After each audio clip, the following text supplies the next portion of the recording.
성경 말씀 찾아 읽겠습니다. 시편 42편 말씀입니다.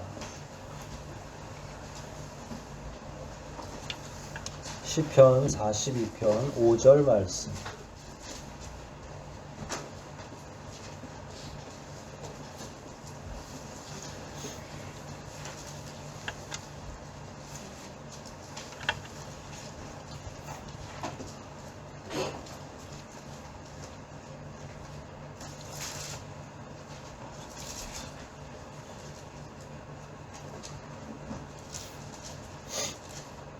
시편 42편 5절 말씀입니다. 우리 한번 한 목소리로 뜻을 생각하면서 읽어보겠습니다.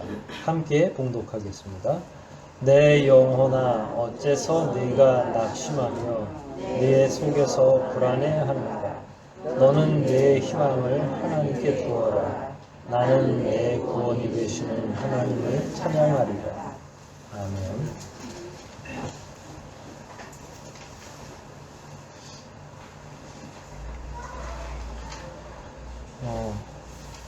우리가 쉬운 번역 성경을 선택하고 나서 저도 가끔 의미 전달과 관련해서 조금 이렇게 낯선 경우가 있어요. 우리는 희망이라는 용어 대신에 그동안 어떤 용어를 썼죠? 소망을 썼죠. 우리 교회 이름이 뭡니까?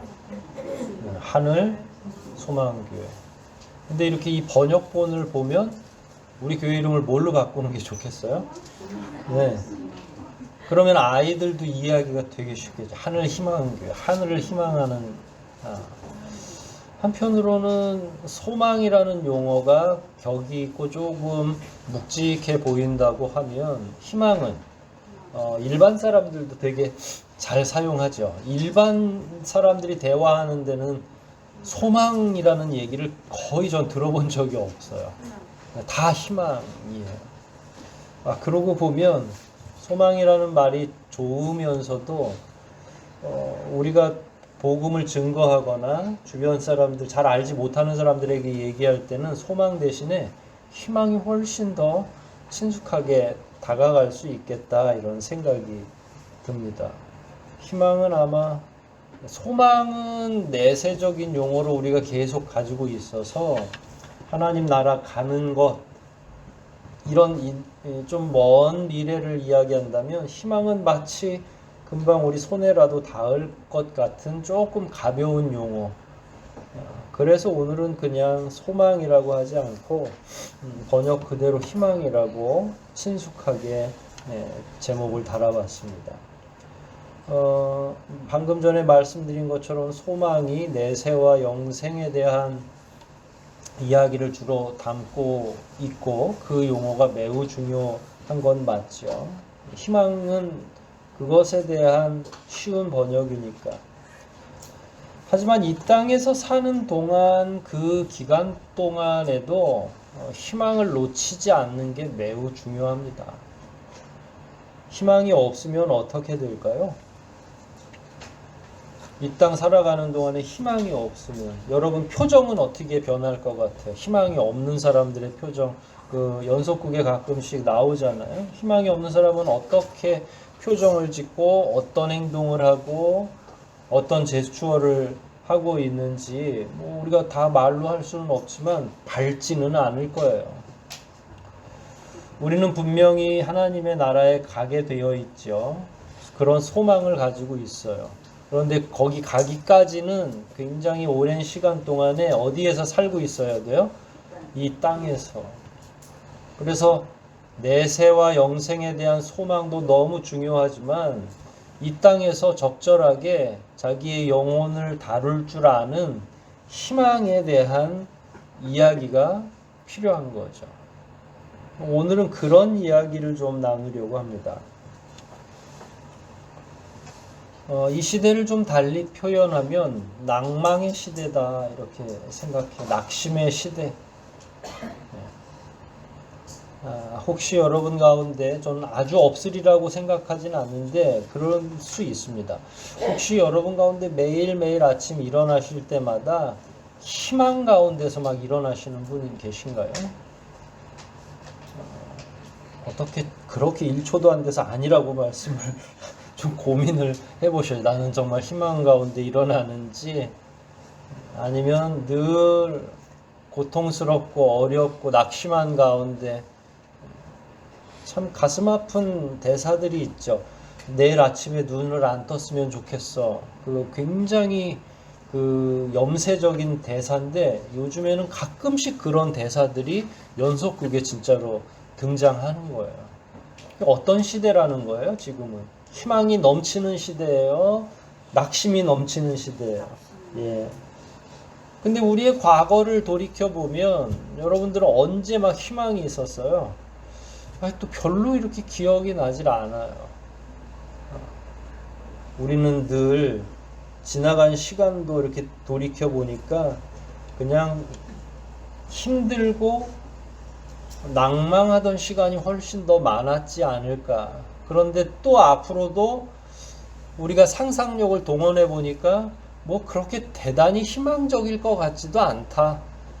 그래서 이 모든 무거운 짐을 다 내려놓고 어디 가야 쉴 수 있는 거예요?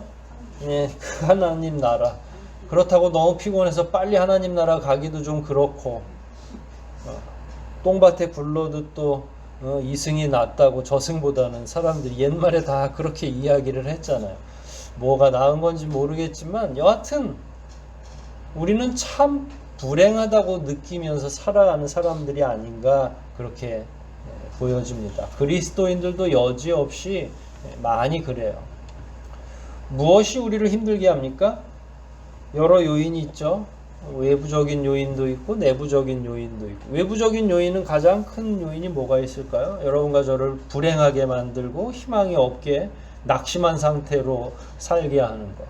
뭐 직장인들은 월급이 깎였다는 소리를, 그거보다 더한 건 직장을 그만 나오라고 한다든지, 이건 뭐 청천벽력 같은 일이겠죠. 나라에 전쟁이 터지면 어떻겠어요? 지금 우크라이나 국민들은 희망이 있겠어요? 절망이 있겠어요? 완전히 절망한 거.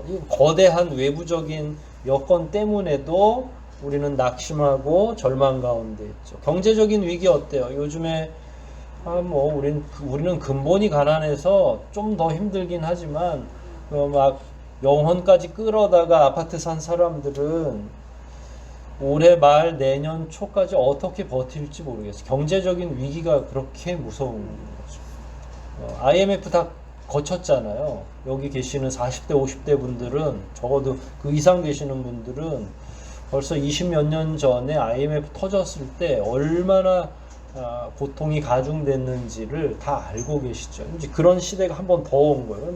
이런 경제적인 위기가 있으면 사람들이 온통 절망 가운데 있는 거예요. 그러다가 더 나아가면 이제 극단적인 생각까지 하는 거죠. 정치적인 불안감도 마찬가지예요. 개인적으로는 어떤 요인이 있으세요? 여러분들에게 급격한 삶의 변화가 있거나 건강에 문제가 생기거나 외부적인 경제적인 외부적 요인들에 의해서 내 생활에 직접 타격을 받거나 이러면 그때는 이제 희망이 변해서 이제 낙심이 되고 낭망하는 거죠. 이렇게 가만히 우리 개인적인 삶을 돌이켜 보면 희망을 찾기가 쉽겠어요? 낙심하기가 쉽겠어요?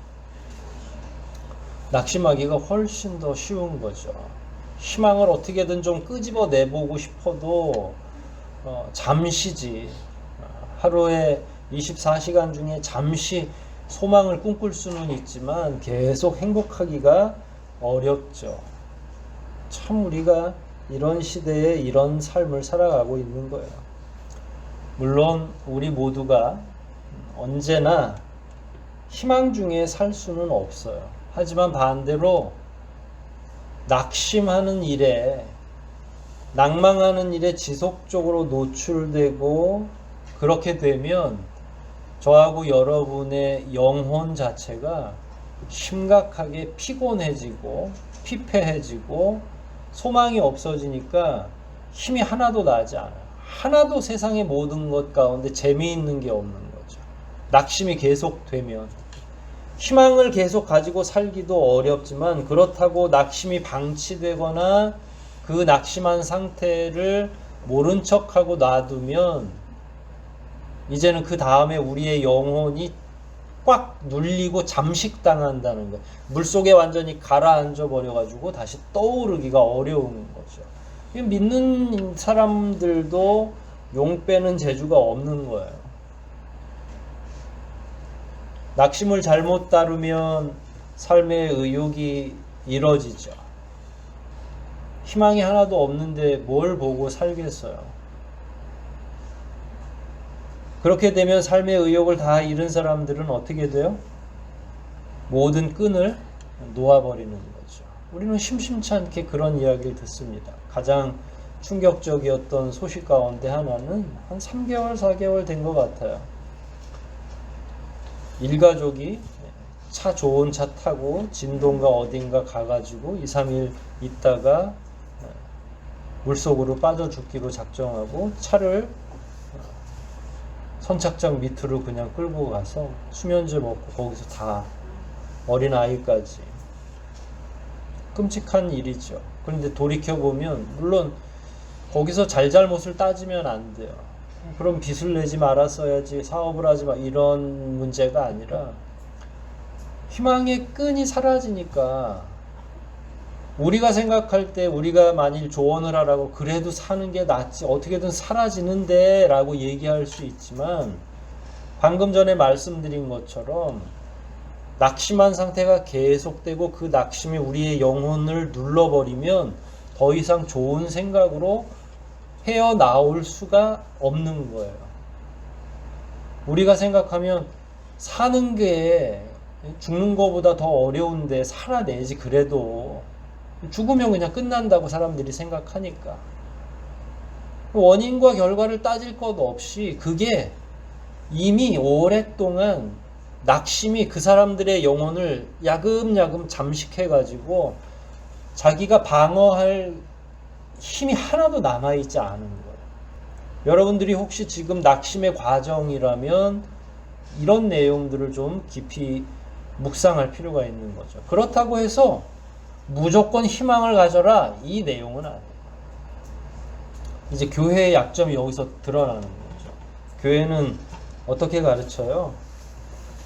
낙심하는 건 신앙이 없는 일이야. 울어서도 안 되고 낙심해서도 안 되고, 그러니까 뭘 가져요? 소망을 가져라, 이렇게 그냥 가르치죠. 목사한테 상담 요청하면 다 기도가 부족해서 그런 거라고. 왜 웃으세요? 저는 한 번도 그렇게는 이야기하지 않았었어요. 그러면 무조건 낙심하지 말라고 가르치지 않으려면 어떻게 해야 되느냐라는 거예요. 낙심하고 불안한 이 과정들을 어떻게 다루어야 되느냐라는 거예요. 어떻게 하면 좋을까요? 우린 낙심의 시대를 살고 살아왔고 앞으로도 충분히 그럴 개연성이 있는데 그냥 성경에서 낙심하지 말라고 했으니까 낙심하지 말아야지 이렇게 마음 먹고 그냥 꾹꾹 누르고 가는 건가요? 그렇지 않다는 거예요. 오늘 그런 이야기를 하려고 하는 거죠. 낙심의 실체를 파악하고 그걸 인정하고 거기에 따른 대안을 찾아가는 것. 여러분, 오늘 시편 지은이가 고라 자손인데 5절을 한번 다시 읽어보세요. 제가 여러분들이 눈으로 읽으면 제가 읽을게요. 내 영혼아 어째서 내가 낙심하며 내 속에서 불안해하는가. 요거까지만 읽을게요. 오늘 이 지은이의 자기 심리적 상태는 무엇이죠? 심리적 상태가 어째서 내가 낙심하고 있고 속에서 불안해하는, 무엇과 뭐가 있다고 그랬어요? 심리적인 상태가 낙심도 있고 불안도 있고. 이런 상태에서는 밥이 넘어가요? 잘 안 넘어가죠. 기쁘게 예배 드릴 수 있어요? 여러분이 어제 저녁에 너무 고민스러운 일이 많아가지고 막 오른쪽으로 누웠다가 왼쪽으로 누웠다가 벌떡벌떡 일어났다가 화도 나고 화장실도 갔다 오고 막, 그럼 오늘 예배에 오실 때 어떻게 저희하고 환하게 인사한 거죠? 분명히 어제는 낙심이 여러분들의 막 가득 차 있어서 죽을 것처럼 힘들었는데 그게 이제 우리가 이제 가면을 하나씩 쓰고 있는 거죠. 누구에게도 말 못할 고민은 다 있으니까. 근데 정말로 전심으로 그러면 찬양이 나와요? 하나님에 대한 묵상이 가능합니까? 내 안에 낙심이 그렇게 고민과 걱정이 많은데 가능한지를 여쭙는 거예요. 저는 불가능하다고 생각하거든요. 제가 약해서 그런지 어떤 생각이 저를 이렇게 침해하고 들어와서 누르기 시작하면 밥도 안 넘어가죠. 좋은 게 없어요. 즐거운 게 하나도 없어요. 제가 20대 초반까지 세상을 얼마나 슬프게 살았는지, 개그 프로를 보면 사람들이 막 깔깔거리고 좋아하는데 하나도 재미가 없는 거예요. 그런 기간이 있잖아요. 아니, 저게 재밌어? 미쳤나 이 사람들이? 참, 그렇게 살아가면서 어떻게 하나님을 찬양할 수 있을까? 분명히 저하고 여러분이 다 동의했잖아요. 여러분도 낙심하고 있고 과거나 지금이나 비슷하고, 그런데도 또 찬양하는 거 보면 참, 우린 대단한 사람들이에요.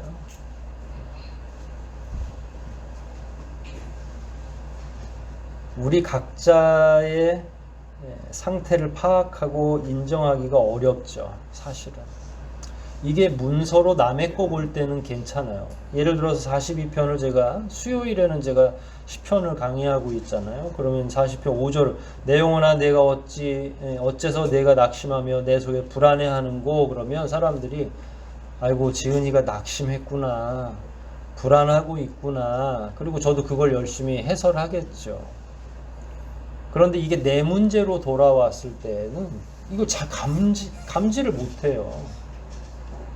그러니까 남의 얘기로 그랬구나, 이 사람이 그런 상태에서 이 글을 썼구나. 근데 사실은 우리가 아까 이야기한 것처럼 우린 늘 그런 상태에 있었는데도 불구하고 자기에게, 이게 자기가 자기 안에다가 얘기하는 거잖아요. 내면에다가.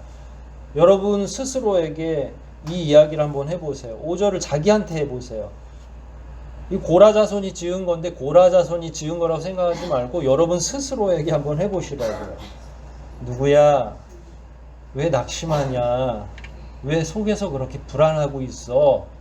불안하고 있구나. 우리 각자의 자기 자신의 상태를 파악하기 어렵고, 또한 상태 파악이 안 됐으니까 인정이 잘 안 될 경우가 있죠. 왜 그러냐면 우리는 항상 어린 시절부터 참아야 한다고 배웠기 때문에 그래요.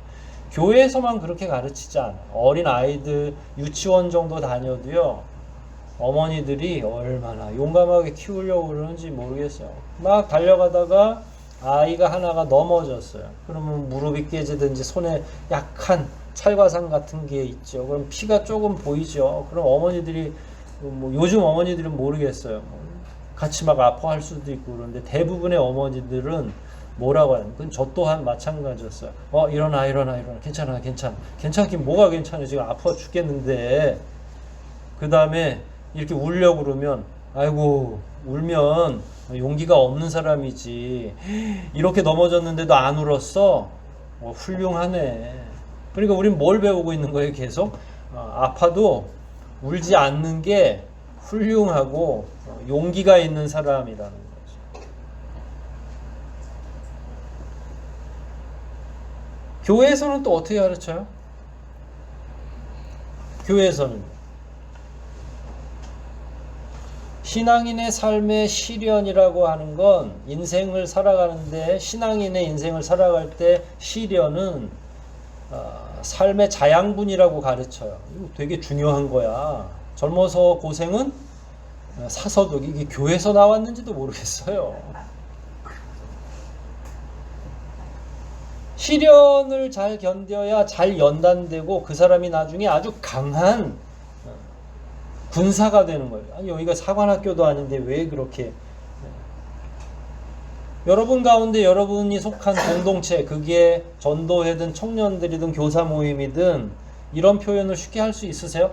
나 지금 너무 낙심한 상태예요, 여러분. 이렇게 표현하는 집사님, 권사님 본 적 있어요, 없어요? 쉽지 않습니다. 교사 모임 할 때 저는 너무 불안해 죽겠어요, 오늘은 말씀이 하나도 들리지 않아요 라고 말하는 교사를 본 적이 있어요, 없어요? 표현하기 어렵죠. 왜냐하면 그렇게 이야기하면 이구동성으로 신앙이 부족하다, 기도 안 했지, 이렇게 이야기한다고요. 그렇게 해가지고 어떻게 나중에 더 어려운 시련을 이겨내려고 그래. 기도해야지. 낙심해서 그 아무것도 아니야, 괜찮아, 툭툭 털고 일어나야 돼. 그러니까 우리는 이제 그런 공동체 앞에서 말하고 싶지 않은 거죠. 우리가 실은 낙심됨을 한 바가지씩 안고 살고, 불안한 게 경제적인 불안부터 시작해서 취업의 현장까지, 직장에서, 이게 만년 직장이 아니잖아요, 요즘은. 그럼 얼마나 마음속에 불안이 있겠어요. 그런데 정작 내 마음을 가장 편안하게 표현해야 될 가정 공동체나 교회 공동체 안에서 자기의 낙심과 불안을 표현하지 못한다면 이 사람은 그걸 계속 끌어안고 살아야 돼요. 그렇게 되면 낙심이 더 깊어지고 심지어 자기의 신앙을 의심하는 거죠. 내가 불신자인가? 왜 이렇게 어려워하지? 아니, 어려워하는 게 너무 당연하고 그걸 편하게 이야기할 수 있어야 되는데 자기 자신을 탓하기 시작하는 거예요. 내가 너무 나태한가 요즘에? 기도 시간을 조금 줄였더니 이런가? 더 강해져야 되나? 말했잖아요. 교회는 사관학교가 아니라고.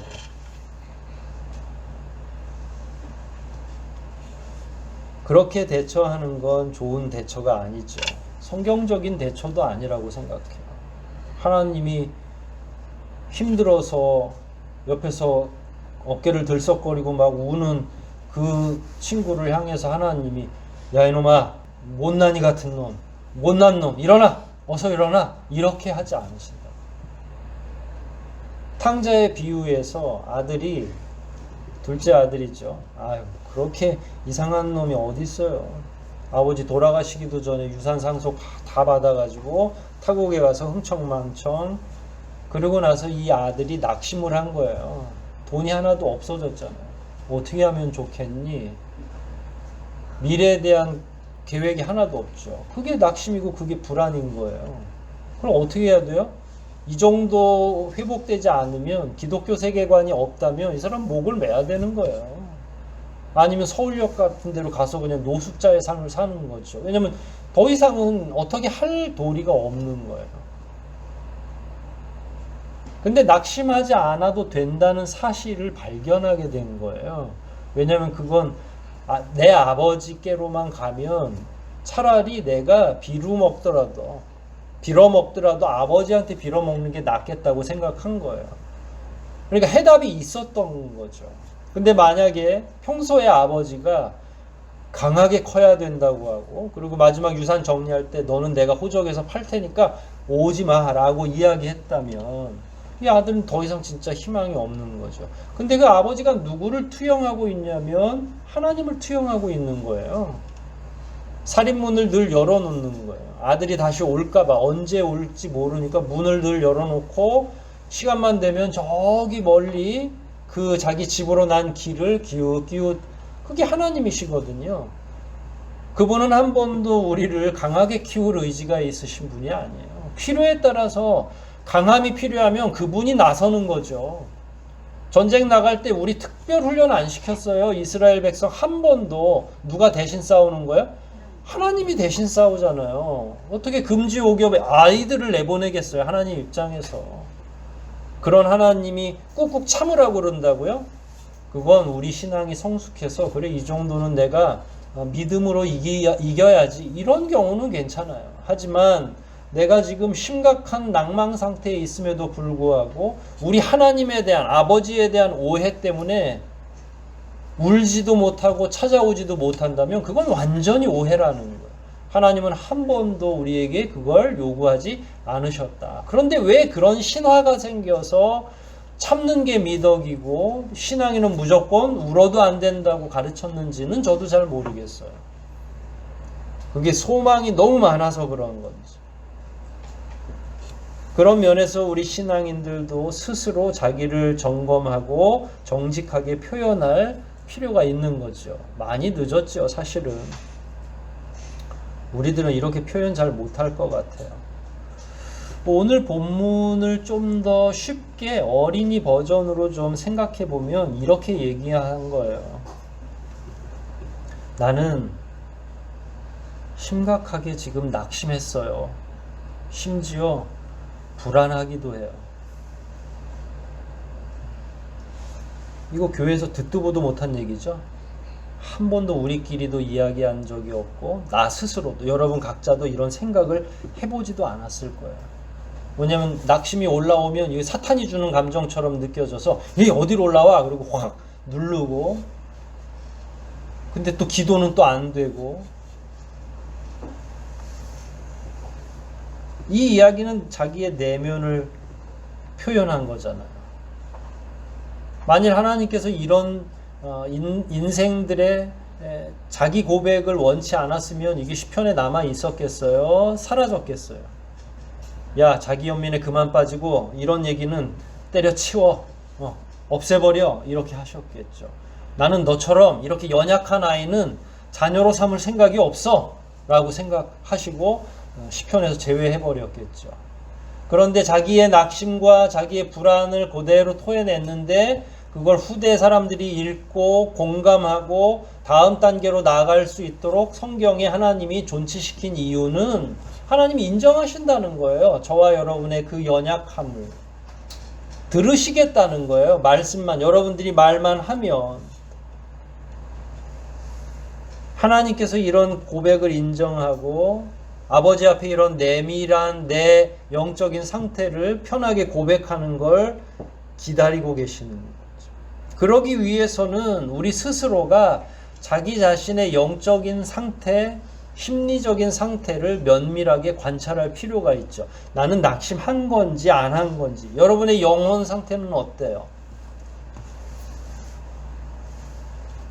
이게 그냥 안 나오죠. 왜냐하면 이게 이제 자기가 낙심했는지 불안했는지 요 정도도 잘 안 나오는 이유가 한 번도 우린 내 영혼하고 이야기해보질 않았기 때문에 그래요. 여러분, 오늘 이 표현을 보면 굉장히 독특한 인칭을 사용하고 있어요. 제3자로 저자가 나와서 나한테 얘기를 하는 거예요. 나의 영혼아, 너는 왜 낙심하니? 이렇게. 이 화법이 되게 중요하거든요. 우리가 배워야 될 게 이 화법인 거예요. 여러분 내면의 영혼을 따로 그냥 생각하시고 여러분이 제3자가 된 것처럼 물으시라는 거예요. 진영이가 진영이 영혼에게 묻는 거죠. 진영아, 너 괜찮니? 라고 묻는 거예요. 나 요즘에 괜찮아. 직장도 안정되고 아주 즐거워 죽겠어. 뭐 이렇게 얘기할 수도 있고, 아니 괜찮지 않아. 너무 힘들어. 이런 면들 때문에 난 너무 고통스러워. 근데 이런 대화를 우리가 한 번도 안 해봤어요. 인칭도 변하지 않아. 그냥 자기 혼자서 꾹꾹 고민하고 교회 가야 될 시간이니까 또 털레털레 오고 다시 집에 가고 회사 가고 한 번도 자기 영혼하고는 이야기하지 않은 거예요. 그래서 영혼하고 이야기하지 않은 결과는 영혼의 상태를 알 수가 없는 거기 때문에 표현해도 구체적으로 표현하지 않아. 요즘에 기분이 좀 안 좋아요. 이렇게 표현하는 거죠. 그게 낙심인지 불안인지 초조한 건지 하나님에 대한 불만이 있는 건지 누가 미운 건지 명확하게 드러낼 필요가 있죠. 하나님, 요즘에 제가 저 사람이 너무 미워져요 라고 표현해도 돼요. 그러면서 해답을 찾아가는 거거든요. 근데 자기 영혼을 들여다보지 않고 대화하지 않으니까 남에게 질문하듯 아주 객관적으로 자기 내면에게 질문하고 그걸 볼 수 있어야 되죠. 객관적인 판단이지만 서술은 굉장히 편안한 주관적인 서술을 사용한 거예요. 낙심하고 있구나. 불안하기까지 하구나. 이 고라자는 이 시편 요 한 절을 읽으면서 별 생각이 다 나더라고요. 요즘은 이렇게 제가 뭐 어디 나가서 배울 데가 없잖아요. 그럼 텔레비전에서 이런 그러니까 상담 프로그램이나 이러면 거기서 대부분 공감을 얘기하더라고요. 근데 요즘에 그래서 다 기계적으로 공감하죠. 부부 사이에 문제가 있으면 부인이 이야기하면 그랬구나 이렇게 공감하라는 거예요. 이 공감이 되든 안 되든 이제 반사적으로. 뭐 남과의 관계는 모르겠어요. 그게 뭐 가족이든 뭐든. 하지만 자기에게 공감하는 건 어떨까요? 자기 자신에게 공감하는 거예요. 영혼에게 물어보라고 그랬잖아요. 영혼과 대화하라고 그랬잖아요. 그러면 너 낙심했구나. 근데 이제 달리 돌려말하면 내가 지금 낙심한 상태구나. 근데 신앙인들은 억지로 참고 견디고 이런 데 익숙하다 보니까 낙심을 인정하지 않는 거예요. 나 안 낙심했어. 나 괜찮아. 하지만 여기는 막 쓰려가고 있고 자기 한계치를 넘어가고 있는 거죠. 이 시편 기자는 그걸 그냥 이야기한 거예요. 난 지금 낙심했어. 그리고 자기에게 제3자로서 공감해 주는 거죠. 교회라고 해서 여러분들에게 무조건 인내하라고 가르치면 안 되죠. 울면 안 된다고 가르치는 게 아니에요. 우린 왜 그렇게 했는지 저도 목회자지만 송구합니다. 여러분의 영혼은 목사가 대신 돌봐주는 게 아니에요. 여러분 내밀한 부분은 제가 어떻게 해드릴 수가 없어요. 제가 그 은사가 없다고 얘기했잖아요. 속을 살필 수 있는 은사가. 여러분 속은 누가 제일 잘 알아요? 여러분이. 근데 여러분이 대화를 안 하고 무시하고 있는 거잖아요. 자기 영혼도 자기가 돌봐야 하는 것이 인생입니다. 누가 돌봐주지 않아요. 가령 몸이 아프면 옆에 짝이 도와줄 수도 있죠. 남편이 아프면 아내가 도와줄 수 있어요. 밥도 대신 먹여주고. 그런데 심령이 아픈 건 어떻게 도와줄 수가 없잖아요. 자기의 영혼을 누가 관리해야 돼요? 내가 관리해야죠. 자기의 연약함을 인정하고 질문을 통해서 정확하게 파악하는 것. 이게 필요한 거죠. 우리에겐 이런 게 너무 부족한 거죠. 반복적으로 말씀드리지만 교회에서는 충분히 참아야 된다고 배우는 것. 환난이 인내를, 인내는 연단을, 그래야 나중에 진짜 영원하고 지극히 아름다운 소망을 가질 수 있기 때문에 종합적 과정은 맞아요. 그런데 지금 환난을 당하고 있고 마음에 고통이 있는데 이 구절을 꼭 읽어줘야 되겠어요? 이건 잘못된 적용인 거죠. 아픈 사람한테 나중에 이 환난과 이 과정을 견디면 훌륭한 성취를 이룰 겁니다. 이거는 참 아프지 말라는 말보다 더한 거죠. 이렇게는 불가능해요. 나중에 우리가 훗날 보니까 환난이 인내를 낳았더라. 그 인내가 나를 연단해서 여기까지 왔습니다. 이렇게 고백할 수는 있죠. 그러나 당장 지금 인내가 필요한 게 아니라 거기에 대한 공감이 필요한 거죠. 더 세심히 자기 스스로를 살펴야 하는 거예요. 그런데 이 공감이 너무 많아지면 어디로 빠지냐면 자기 연민으로 빠져요. 근데 오늘 고라 자손은, 여러분 고라 자손이 뭐 하는 사람인지 아세요? 성전 일을 수종드는 사람이에요.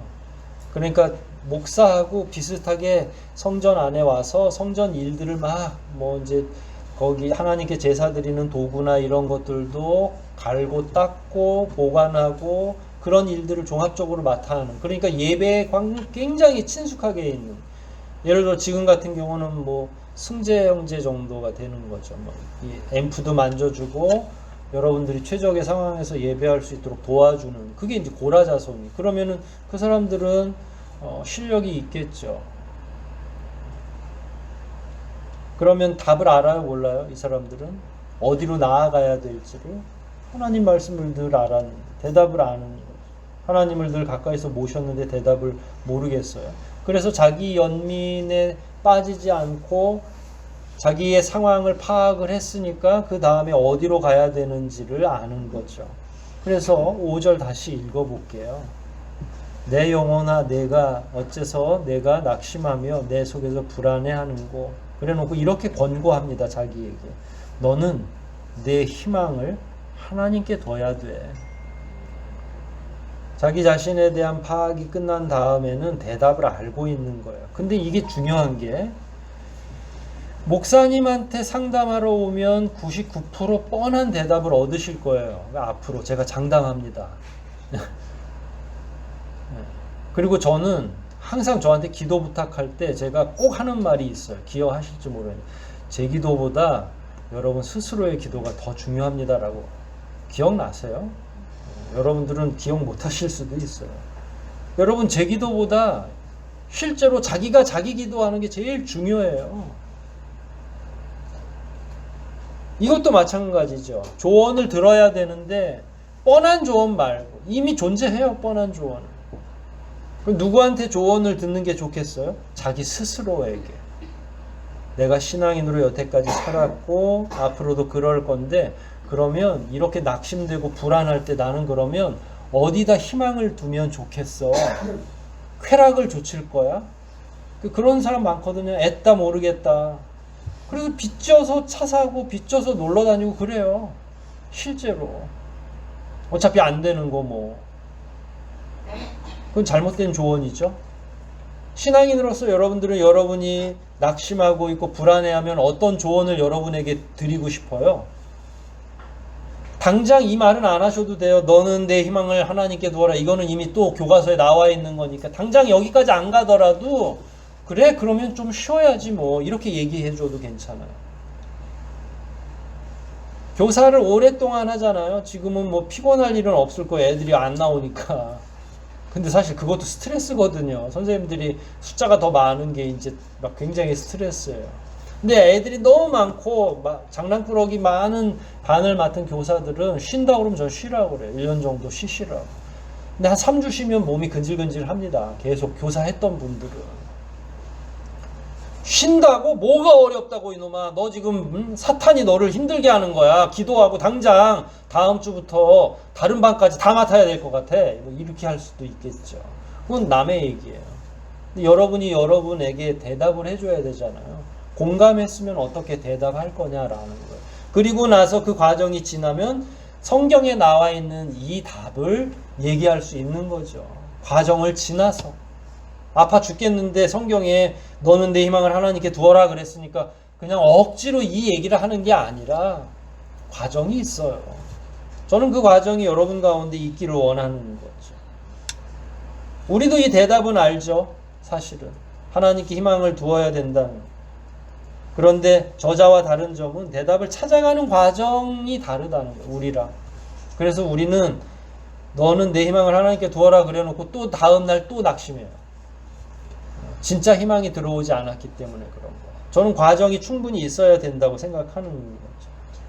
우린 대답을 알아서 낙심과 불안을 인정하지 않는 것인가? 그렇지 않죠. 우리는 뭔가 근원적인 문제에 자꾸 접근하지 못하는 거예요. 그걸 인정하면, 낙심과 불안을 인정하면 마치 죄 지은 것 같기도 하고 내가 낙심하면 안 되는데 내가 지금 불안하면 이거는 신앙적인 게 아닌데 누가 그렇게 얘기했어요? 그게 신앙적이지 않다고. 저자가 어떤 사람이라고요? 성전 일을 하는 사람이에요. 누구보다 하나님을 잘 알고 있고 그럼에도 불구하고 가장 정직하게 자기를 관찰했고 자기를 표현했잖아요. 자기의 영혼이 지금 소용돌이 치고 있는 걸 있는 그대로 하나님께 얘기한 거예요. 자기 스스로의 대화처럼 보이지만 다 하나님이 들으시잖아요. 낙심과 불안은 죄가 아닙니다. 그냥 우리가 잠시 연약해져 있는 상태예요. 그걸 공감해 줘야죠. 자기 영혼에 대한. 결국 내면의 불안을 무시하거나 인정하지 않으면 어떻게 되겠다고요? 더 어려운 문제에 처하죠. 그리고 이런 분들이 교회 나갈 때 꼭 그럽니다. 아무도 나의 고통에 관심이 없더라.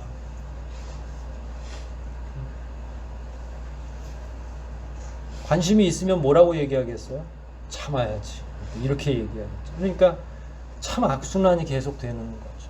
저는 그래서 그런 악순환에서 벗어나는 게 필요하다고 생각하는 거예요. 우리 스스로가 자기의 문제를 면밀하게 관찰하고 인정하고 공감해주고, 그런데 그게 때로는 목회자일 수도 있지만 때로는 내가 더 그 부분에 있어서 중요한 역할을 감당한다는 것을 잊어서는 안 되는 거죠. 자, 희망을 하나님께 두어라 그래 놓고요. 이제 마지막 해결 부분이에요. 모든 걸 알았으니 해결책도 고라자손은 가지고 있었겠죠. 그래서 이렇게 표현합니다. 나는 내 구원이 되신 하나님을 찬양할 거야. 다 이겨낼 거야. 불안하고 낙심이 있지만 나는 그걸 이겨낼 수 있어. 나는 하나님을 끝내 찬양할 거야. 오늘은 내가 너무 힘들어서 찬양 입술도 안 떨어지는데 돌이켜보고 영혼을 대화해보고 살펴보니까 낙심이 있고 불안이 있으니까 찬양이 안 되는 거였어. 그런데 내일은 괜찮을 것 같아. 다 회복돼. 나는 답을 이미 알고 있고 누군가의 억지로 주는 조언에 의해서가 아니라 나는 충분히 내 영혼에 공감했기 때문에 그게 상처라는 걸 알았고 그 상처를 내가 돌봐야 한다는 것도 알았고 그래서 나는 길지 않은 시간 안에 내 구원이 되시는 하나님을 찬양하게 될 거야 라고 고백한 거죠. 근데 이 고백은 굉장히 이성적이고 합리적인 고백이에요. 왜 그러냐면 인간은 기본적으로 낙심, 불안, 뭔가 이런 문제에 빠지게 되면 어떻게든 해결책을 찾으려고 해요. 어디 다른 벗어날 구멍을 찾는다는 거죠. 그게 상담일 수도 있고요. 아까 말한 것처럼 미래에 대한 희망이 없으니까 모르겠다 그러고 잘 먹고 잘 살아보자 해서 빚내서 잘 사는 사람도 있다고 그랬잖아요. 요즘에는 젊은이들이 마약을 선택하는 경우도 있대요. 아주 쉽게. 고라자손도 이런저런 방법, 오늘날 같은 이렇게 난잡한 해결책들이 있지는 않았겠지만 나름대로 둘러보면서 이걸 어떻게 하지? 내가 마음이 불안한데 누구에게 얘기하는 게 좋을까? 너 괜찮아? 라고 스스로에게 막 말하는 과정에서 해답을 찾은 거예요. 아무리 이것저것 찾아봤는데 하나님만큼 내 문제를 정확하게 파악하고 나를 회복시켜줄 분이 없다는 사실을 이런저런 방법을 동원해서 찾아보다가 아이고 결국은 내가 갈 곳은 하나님밖에 없네. 근데 이게 자기가 찾아야 된다는 거예요. 목사님하고 상담하다 보면 고민도 안 했는데 바로 뭐가 나와요? 하나님. 더 기도하십시오. 더 말씀 읽으십시오. 아니요, 제가 지금 낙심이 돼서 말씀이 눈에 안 들어온다고요. 기도해야지. 그러니까 아니 말씀도 안 들어오는데 기도가 되겠어요? 여러분이 이런저런 주변을 살펴보면서 정말로 나를 이 어려움 속에서 건져낼 분이 있을까? 건져낼 수 있는 요인들이 있을까? 한번 살펴보십시오. 하나님만큼 내 말을 잘 들어주실 분이 있는지, 내 몸, 내 영이 상하지 않으면서도 완전하게 회복될 수 있는 능력을 가지신 분이 있는지. 없어요. 뭘 해도 영혼이 다치거나 뭘 해도 육체가 다치는 일 뿐이에요, 이 세상은. 그러니까 우리는 누구에게 갈 수밖에 없어요? 하나님. 누가 그걸 깨달아야 돼요? 내 영혼이. 누군가가 다시 깨달아서 알려주는 게 아니라. 자, 우리의 영혼을 한번, 자기의 영혼을 한번 살펴보세요. 이렇게 물어보세요. 자기 영혼에게. 자기 이름을 불러주세요. 오랜만에. 누구야? 잘 있어? 괜찮아? 라고. 안녕한 거야? 내가 너하고는 태어나서 한 번도 대화를 안 해봤구나. 아파도 계속 무시하고 여기까지 왔는데, 그게 신앙인 줄 알고 왔는데 오늘은 또 아파해도 된다네. 어떻게 해야 될지 잘 모르겠는데 이게 처음인데 아무튼 안녕한지 물어보라고 하니까 안녕한지 물어보는 거야. 여러분 정말 여러분의 내면을 모르세요? 알잖아요. 여러분 그동안 상처받은 거, 낙심하고 있는 거, 불안해했던 거, 그걸 여러분이 들어주셔야 돼요. 여러분 스스로에게. 그게 안 되니까 상대를 찾아서 공격하거나 강해지는 거예요. 누군가 또 다른 공격 대상자를 찾기도 하죠. 오늘만큼은 여러분 자신에게 인내하라느니, 하나님을 경배하라느니 이런 말 하지 마시고 우리 영혼의 소리를 듣고 공감만 해주시면 돼요. 애썼구나, 많이 힘들구나, 내 영혼아 낙심했구나, 불안해서 떨고 있구나, 인정해주고 위로하라. 해답은 그 다음에 나타나도 전혀 상관없어요. 심지어 하나님이 탕자도 인정하는 아버지세요. 나가서 다 탕진해도 괜찮아. 그 정도 시간은 저희에게 하나님이 주신다는 거예요. 우리 하나님은 저와 여러분의 가장 자비로운 아버지이신 것을 기억하시고 여러분의 내면을 더 들여다보시고 대화하시고 그 아픔에 대해서 공감해 주시고 그리고 나서 하나님 어떻게 하면 좋을까요? 나와의 대화가 끝나면 하나님과의 대화로 넘어가면 되는 거예요.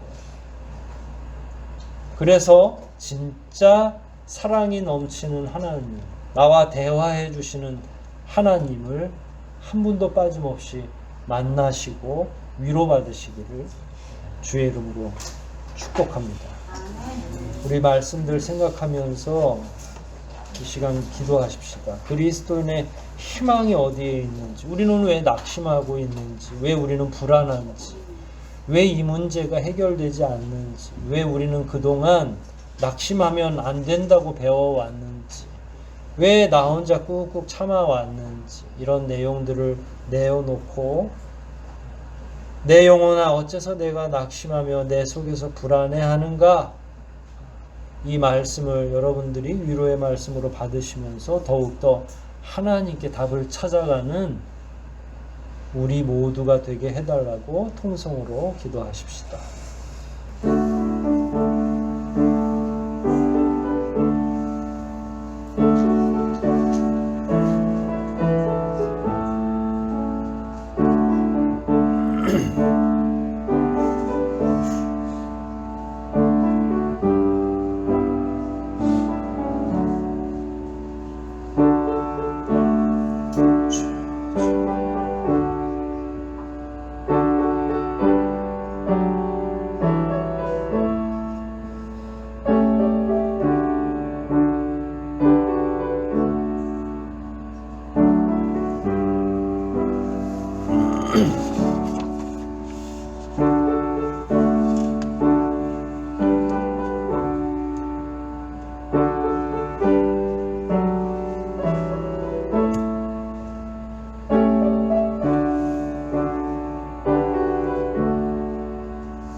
자비하신 아버지 하나님, 우리의 연약함을 가장 잘 아시고 때로는 어리석을 때에도 인내해 주시고 다시 돌아올 때까지 늘 우리의 영혼 주변을 서성이면서 마음 졸이시는 그 사랑을 저희들이 알기에 이 시간에는 저희들의 아픔을 살펴보고 우리 심령이, 우리 영혼이 얼마나 곤고해져 있는지를